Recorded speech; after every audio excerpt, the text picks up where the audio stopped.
So you're thinking about trying Smite. What's up everybody, ArrgThePirate here, and today I'm going to give y'all a Paragon's guide to Smite in a way. Now guys, I am by no means an expert, and I'm sure a ton of y'all out there are a lot more familiar with Smite. If I make any errors, please feel free to write them down, or things that y'all think the community needs to know. Write them down below and I'll come out with another guide a little bit later. I'm planning on doing one over every role, but this is just kind of a fundamental thing. And what better time to come out with it with Season 5 launching on the 30th? That means the map has changed and there might be some information that y'all can use for y'all veteran players. Now the first thing being, let's take a look at the gods. Now there are an absolute ton of gods, as you can see. I'm just going to pick on Anubis here because I can actually say his name, and you can see this list on the side. There's about ability, skin, stats, all this good stuff, guys. Now stats is one thing I always wish Paragon did but never did, and you can see the actual scaling of this hero within the menu, and you can see here every level he gets 66 health. You click a level, and you can see I'm ranking up the level. Every level, we're getting 66 health. This is absolutely amazing, and you can see the scaling right here. And there's also scaling numbers such as damage. He gets 20% of magical power. That's awesome. Damage goes up when you put on magical power by 20%. That is a flat rate. Now, let's take a look at the abilities. So the abilities also say the rank up levels plus 40% of that magical power. And this is true for every ability he has. And guys, this is absolutely huge. This was one thing Paragon was always missing. And right now you have the information at your fingertips. No matter what the god, you can look at Bakasura right here. He's got his scaling as well as his stats, and they will change the way you want to build him. ADCs are also the same, but you can see their stats are a little bit different, where they get 100% physical power, and even your tank heroes, they scale a little bit different, but the big thing right here is physical and magical damage. Every hero scales a little bit different, and all that information is right here for you. Now, let's go back to Anubis, and now there's this cool little convenient thing called God Builder. This is where you build your deck, guys, which I would highly recommend starting out with the standard deck.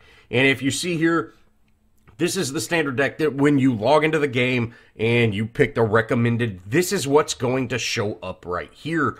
But if you want to make a custom deck, you can. And let's see, you know, we're just gonna add, for right now, let's just put on those standard type things, and we'll go ahead and throw on the mana and health potions as well. But the big thing here is, guys, you know, I did a ton of build breakdowns and things like that, and you know, it takes a lot of time to do that for the individual heroes. I don't have to do that anymore because you can click this simple button right here, build, and boom, it puts it on and it changes the stats of the hero. If it actually was the right thing, let's go ahead and throw those boots on. There we go. And you can see it changed the stats of the hero. So you can build a hero with the exact stats you want, and you can see what they will do. This is absolutely amazing, and a huge change from Smite to Paragon, or coming from Paragon to Smite.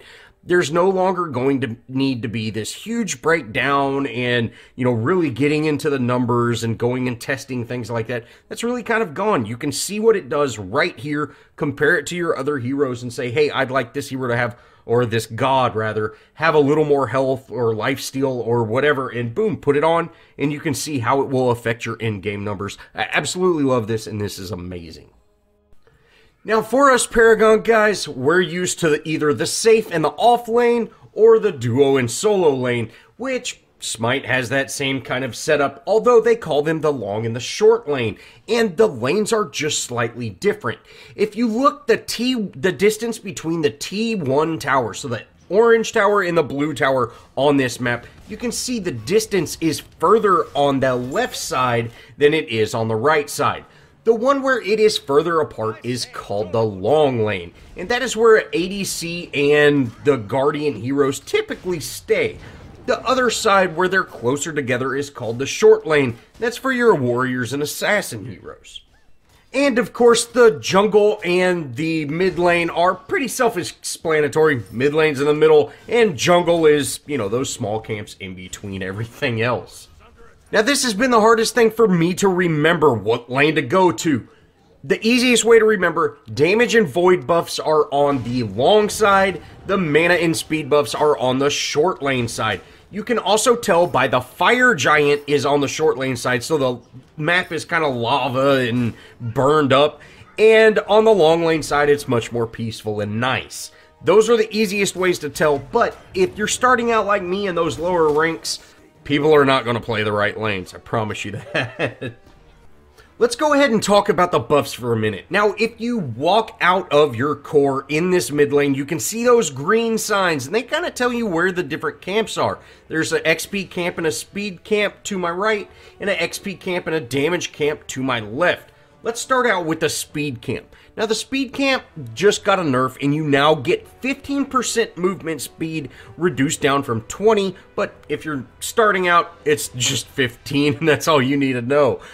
Now, the minions have been changed within the jungle, but like I said, for us new guys, this is just how it is. The smaller minions beside the buff holder, they have an XP reduction from 40 down to 20. They give 16 gold when you kill them, and their base health has been decreased from 160 to 115. But for every minute they are alive, they gain 72 health, and they also increase in power by 2. So the longer you leave these camps alone, the more they damage you. Next up, we have the buff holder. Now, the buff holder has 116 XP when you kill them, as well as 48 gold. His base health has been reduced from 790 down to 470.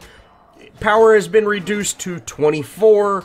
Physical protection has been reduced to 8. His health per minute has been increased from 120 to 125, and they gain 2 power every minute when you don't kill them. So guys, it's very important to kill these jungle camps, or just all the camps. Your jungler should be taking them and picking them up as quickly as possible. Next up, we have the mana camp. Now, the mana camp is located on the solo or the short lane side, and when you pick up the mana buff, you get 5 mana per second and a 10% cooldown reduction on abilities. Don't forget to pick these buffs up once you down those minions, because they do need to be picked up to actually activate. If you just kill the minion, you won't get the buff. Next up, we have the damage camp. Now, if you're starting in the mid lane and you head to the left side of the map, you go through the jungle, you will find the damage camp, and it's much the same as all the camps. They're very, very similar. You have 2 outside minions and then the main damage, or the main buff holder. Now, the damage camp gives you 20% increased power for 2 minutes, plus an additional 10 magical or 5 physical power. So, it's a good power spike. Now, the last buff is the Void buff, and it's located on the long side of the map, and it gives you 15% attack speed plus 15 magical power or 12 magical power, whichever type hero you are. There are 6 total experience camps on the map as well. These camps range from having 2 harpies and 1 large harpy, or 2 large harpies.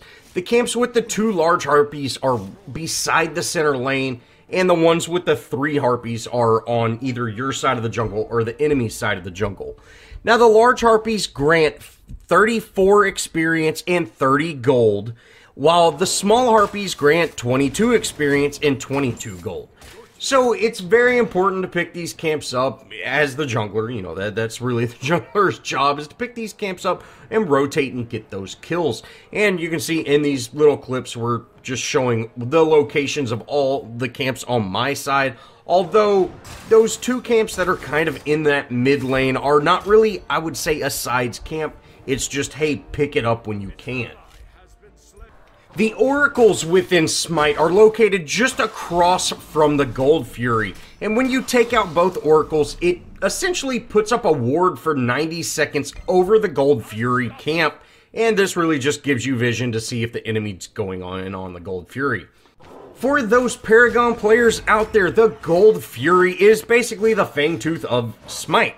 When you take this out though, instead of getting a permanent power increase or something like that, you're just rewarded with gold and experience for your entire team.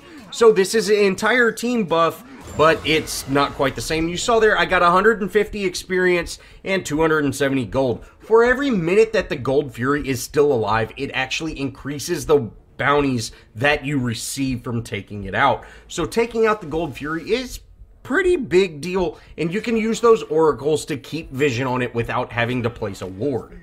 Next up, we have the Pyromancer. Now, this is replacing the Portal Demon. The Pyromancer buffs your fountain, which is the core or your base.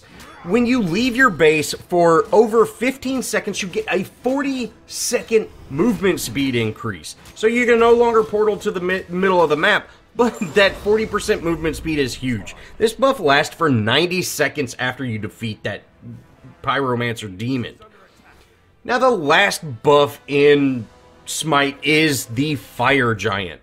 And the Fire Giant is pretty much Orb Prime. You know, this is a team-wide siege buff, and it gives some pretty good benefits. Now, the Fire Giant should not be soloed by the team. It should take a team effort to take it out, and if you watch this clip right here, you know, I'm level 19, I'm pretty close to max build, and it destroys me.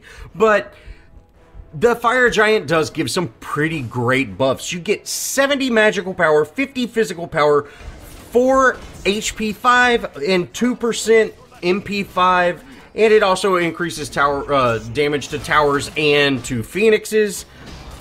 But the new Fire Giant has a enhanced Fire Giant, which he spawns in after 25 minutes, and his buffs are 100 magical power, 65 physical, regenerate 4% of max health and 2% of max mana every 5 seconds, and you deal 20% extra damage to towers and phoenixes, and it adds a bounty every minute of 5 experience. Now, when you do take the Fire Giant out, just like that, the Gold Fury, you do get a bounty for taking that out, but, you know, the Gold Fury is more of that gold buff. You're not taking out the Fire Giant to get a gold buff for it.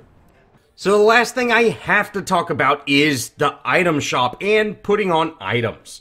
Now, if you are going to use the recommended tab, now you won't start out with this much gold. I'm doing a custom match so I can talk about this, but if you are going to start out with the recommended items, you can just pick these up. These 4 up at the top, and that is a relic, that is a starting item, a healing potion, and it'll say ×2 because it recommends you pick up 2 of these. That is what you start out with if you want to just do the started, if you want to start getting out of that auto buy situation. But you can also pick them up yourself with using that recommended tab. Now, you start out with 1,500 gold, so that means you can buy your second boot. Now, the boots, they can be kind of confusing, and that's really with any item. But if you look, this boot has 6% speed, or just boots, the item has 6% speed. The combat boots have 12%, but that is an upgrade. But guys, that's really not upgrading that item in the same way you're thinking.